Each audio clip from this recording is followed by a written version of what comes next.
Zebedee's capabilities and Zebedee's leadership skills as an astute and a successful businessman, and then Salome's own manipulative personality contributed to what James became. James was uninhibited, he was bold, he was self-confident, he was highly motivated. Those are all good qualities.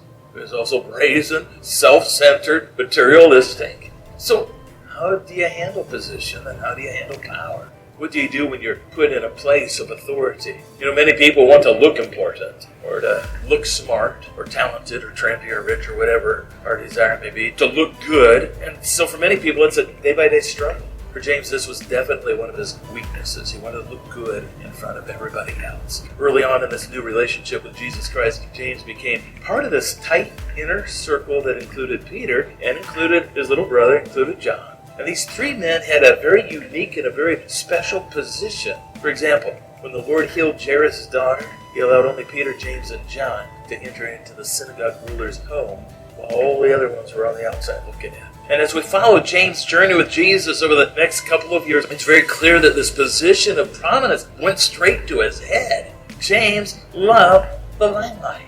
James' power and his position reached its zenith one day. So Jesus goes, he chooses this inner circle of three to share in this glorious transformation experience. It's an incredible manifestation of Christ's glory. And Matthew reports that Jesus' face shone like the sun and his clothes became as white as light. And while they're basking in this just absolutely incredible experience, they actually saw Moses and they saw Elijah materialize before their very eyes as they're speaking to Jesus. That's pretty big. And then they heard God speak. The bright cloud enveloped them, and a voice came out of that cloud. And here's what the voice said: "This is my son whom I love.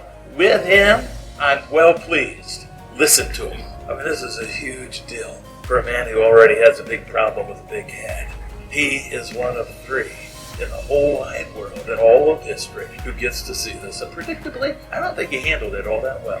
Nevertheless, Jesus has big plans for James, and strange as it may seem, this was part of the divine curriculum. So before Jesus went to the cross, James had another incredible, this time was a humbling experience. It's with Peter and John, and the Lord enters into the Garden of Gethsemane, and Jesus goes in there and he is pouring out his heart and agony, and he once again chooses these three to go in there, high honor. Unfortunately, they couldn't stay awake for just 1 hour while Jesus was in such anguish that his sweat was like drops of blood falling to the ground.